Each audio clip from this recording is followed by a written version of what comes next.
Welcome back mga kababayan sa Tagalog Crime Stories kung saan ibinabahagi ko ang aking obsession sa true crimes at isinasalaysay ko ito sa Tagalog. Kung gusto mo ang mga ganitong contents, make sure to subscribe at turn on all the notifications para lagi kang updated sa mga bago kong videos. Kung gusto mo naman na suportahan ang aking channel sa ibang paraan, you may do so by checking these options.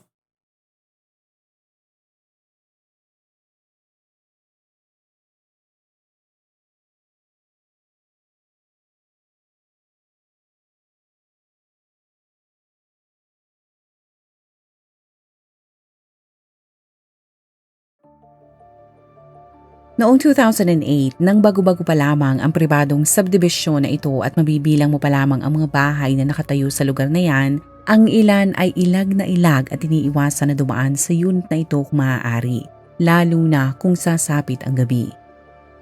Ang ilan ay nagsabi na kung bilog ang buwan ay basta-basta na lamang aalulong ang mga aso, kahit wala naman silang nakikitang mga tao na naglalakad sa kalsada o malapit sa kinatatayuan nila.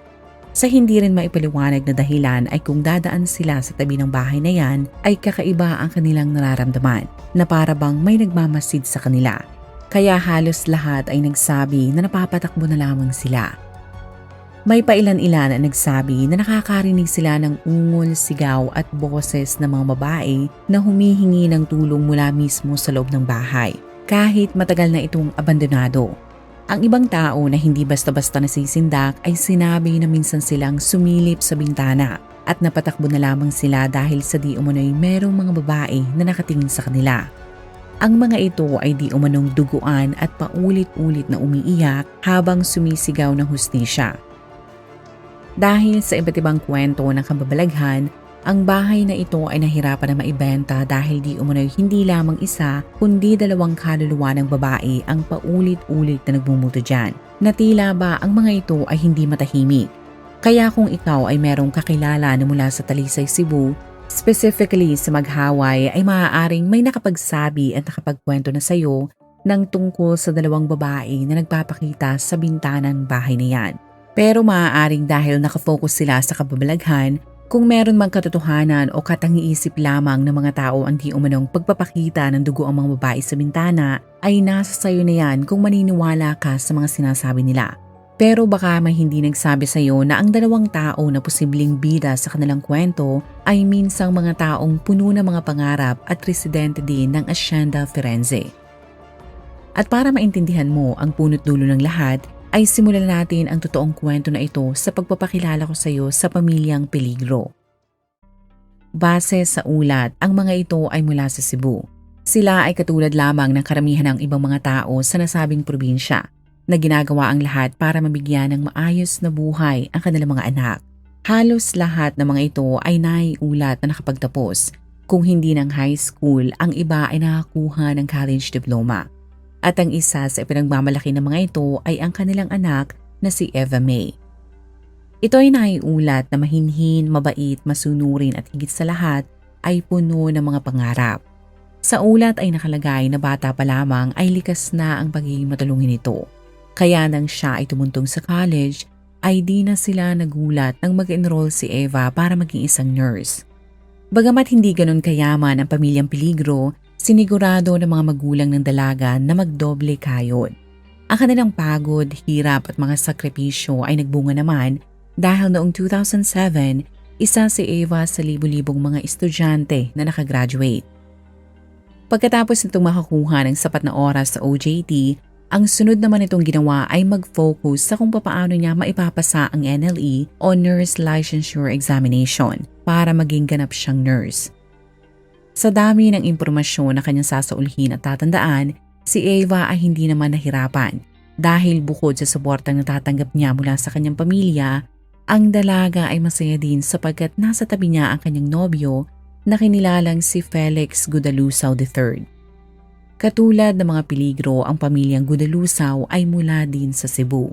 Base sa ulat ay matagal na palang magkarelasyon sina Eva na nagsimula noong August 22, 2001 pa. At simula noon ay hindi na sila mapaghiwalay pa. Ang pamilya ng mga ito ay sinabi na ang susunod na gagawin ni na Felix ay magpakasal. Pero kahit pinaplano na ng dalawa ang kanilang future, Naudlot naman yun dahil ang pamilyang Gudalusaw ay nag-migrate sa United States.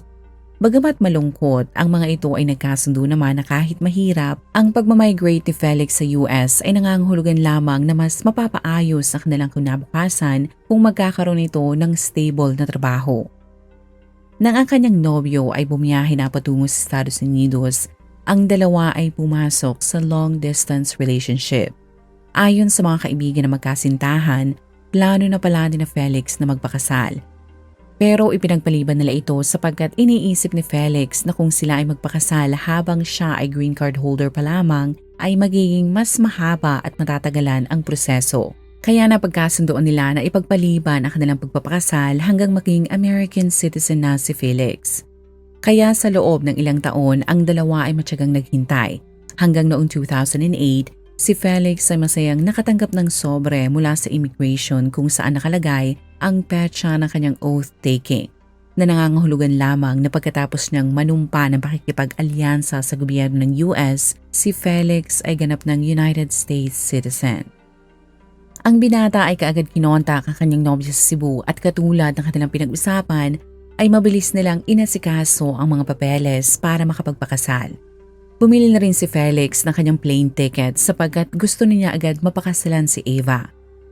Ngunit ang pangarap niya na makasama at bumuo ng pamilya sa Amerika kasama ang kanyang nobya ay hindi na mangyayari sapagkat nakatanggap siya ng balita na talaga namang nagpaguho at permanenteng nagpabago ng kanyang buhay. Base sa report noong Hulyo ng taong 2008, nakarating kay Felix na patay na ang kanyang fiancé. Pero ang talagang ikinagulat at hindi niya matanggap ay biktima pala ito ng isang karumal-dumal na krimen.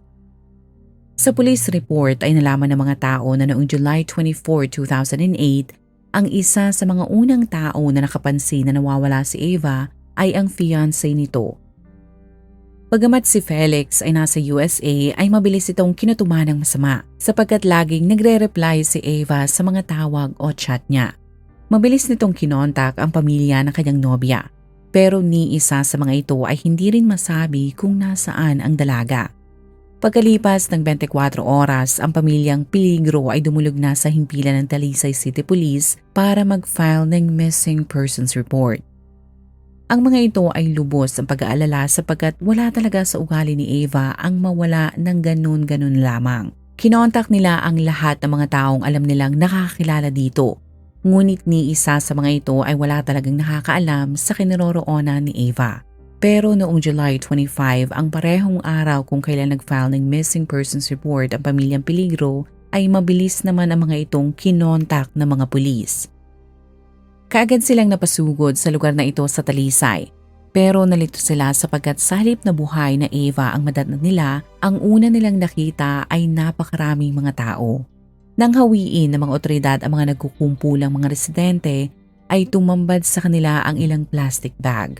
Halos mahimatay ang ilan sa mga ito nang sabihin ng mga pulis na ang chop-chop na katawan sa loob ng mga bags ay positibong tumutugma sa nawawalang si Eva. Ang masamang balita ay mabilis na nakarating kay Felix sa United States. Ang binata ay talagang nagulat sapagkat wala siyang alam na tao na kayang gumawa noon sa kanyang fiancé sapagkat napakabait at lagi nitong iniisip ang kalagayan ng ibang mga tao. Siya at ang pamilyang Peligro ay nanawagan ng hustisya sa nangyari kay Eva. Ang mga otoridad ay mabilis naman na inimbestigahan ang nangyari. At ilang araw lamang pagkatapos madiskubre ang chop-chop na labi ni Eva, 3 mga sospek ang inaresto.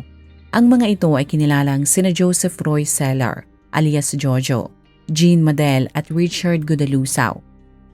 Pagka-release ng mga impormasyon na yan ay nagulat ang mga kamag-anak ng biktima at pamilya ni Felix sapagkat ang isa sa pinangalalang salarin ay kumpirmado na kapatid mismo ni Felix. Sa madaling salita, si Richard ay future brother-in-law o bayaw ni Eva.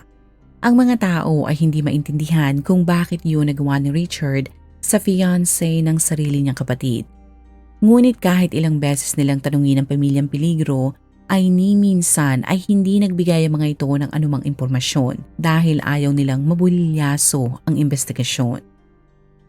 Noong August 30, 2008, mahigit 1 buwan pagkatapos ng krimen, Ang tatlo ay opisyal na sinampahan ng kasong murder. Ngunit nang mangyari ang hearing, lahat ng mga ito ay nag-plead ng not guilty.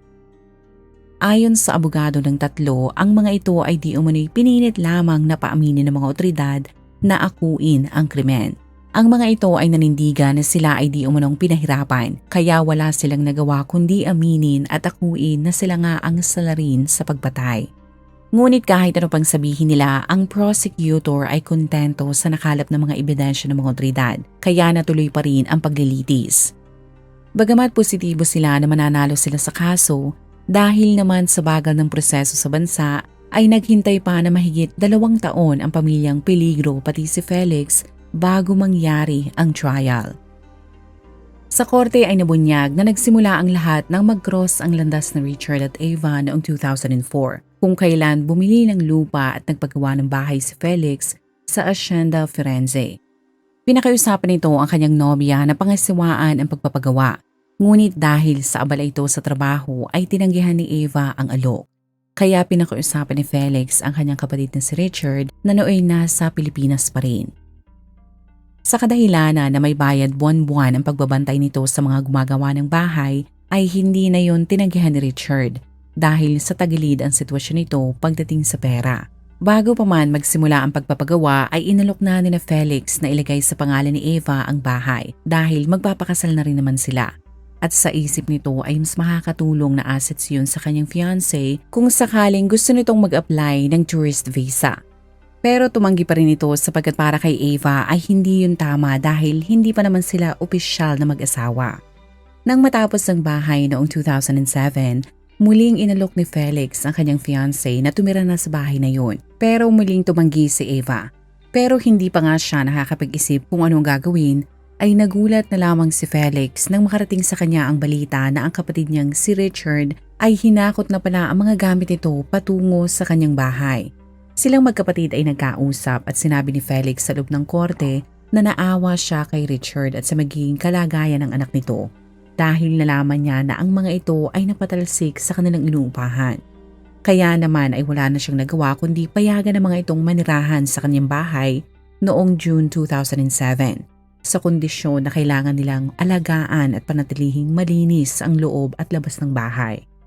Sa ganda ng trabaho ni Felix sa US at sa kagustuhan nito na mabigyan ng magandang buhay si Eva pag sila ay kinasal na, ito ay matyagang nagtrabaho.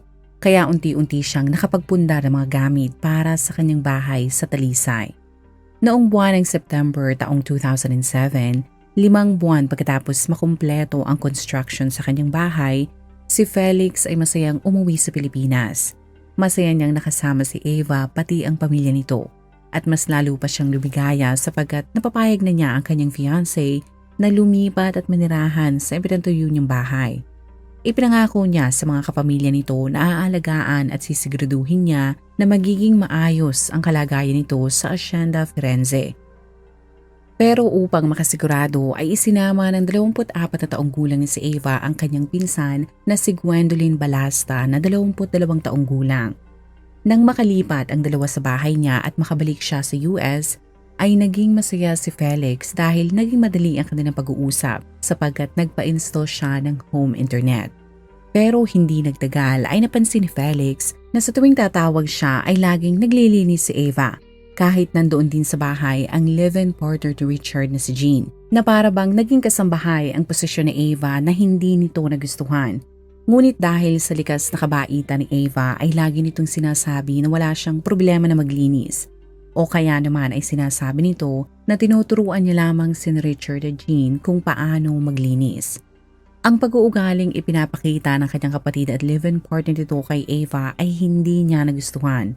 Sa korte ay sinabi ni Felix na ang ginagawa ng mga ito sa kanyang fiancé ay hindi lamang pagpapakita na di nila nare-respeto si Eva.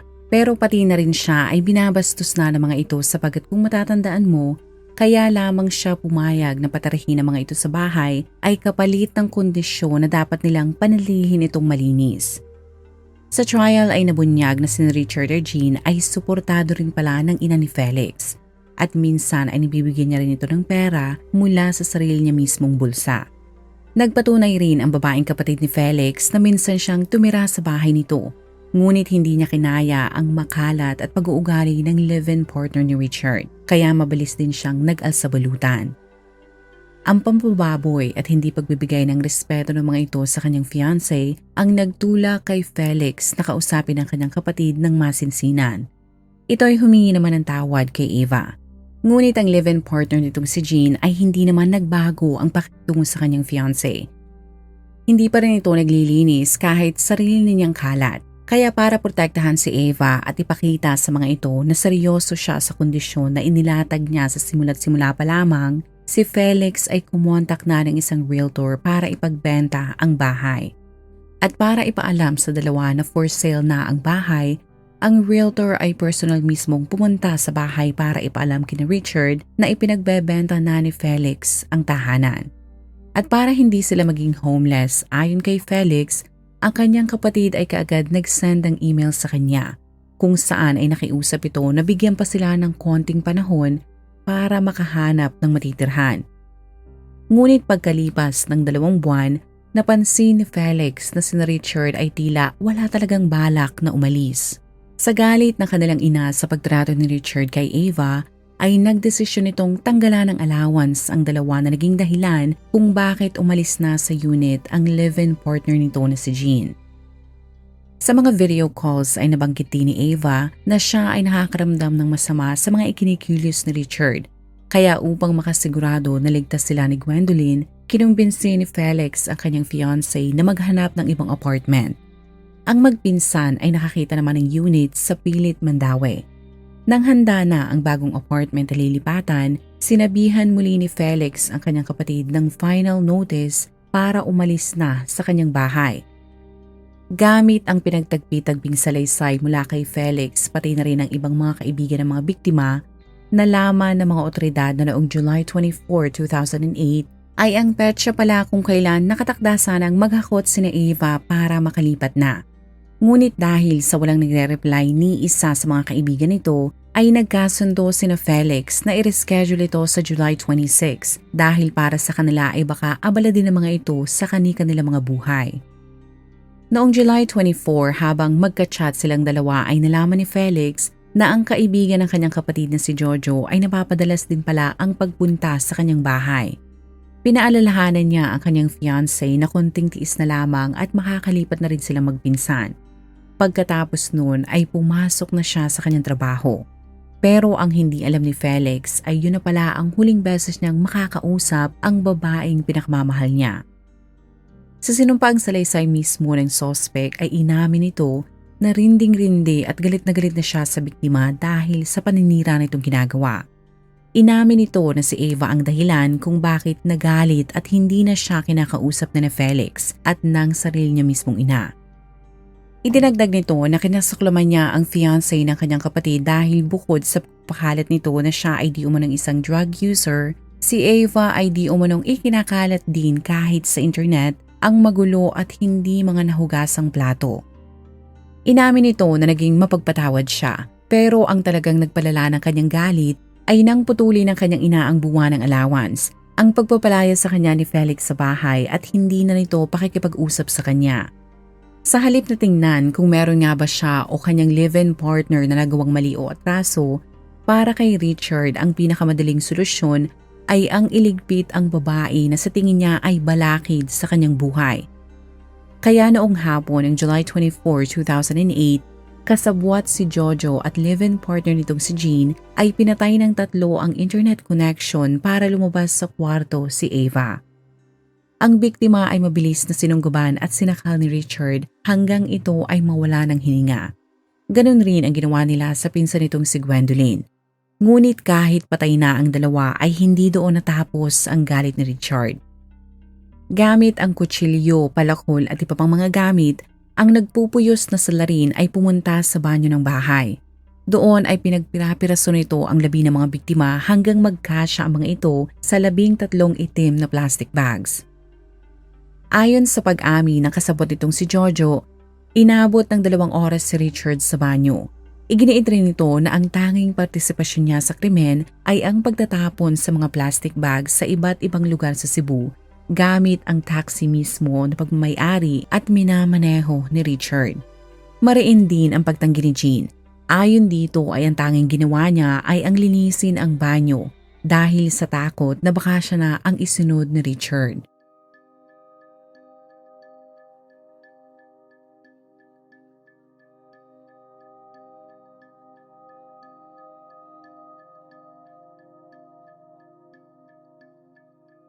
Sa korte ay sinabi ni Felix sa kanyang kapatid na kahit parehong dugo ang nananalaytay sa kanilang katawan ay hinding-hindi niya mapapatawad si Richard. Noong February 2016, halos 8 taon pagkatapos ng karumal-dumal na krimen, ang itinuturing na mastermind at si Jojo ay pinarusahang makulong ng habang buhay. Habang si Jean naman na live-in partner ni Richard ay napawalang sala dahil sa kulangan ng malakas na ebidensya. As of this recording, si Felix ay isang American citizen na. Sa social media ay makikita mo rin na sa tulong ng kanyang pamilya, panahon at pananampalataya sa Diyos ay natanggap na rin niya ang nangyari. Kalaunan ay binuksan muli nito ang kanyang puso at umibig sa isang Filipina.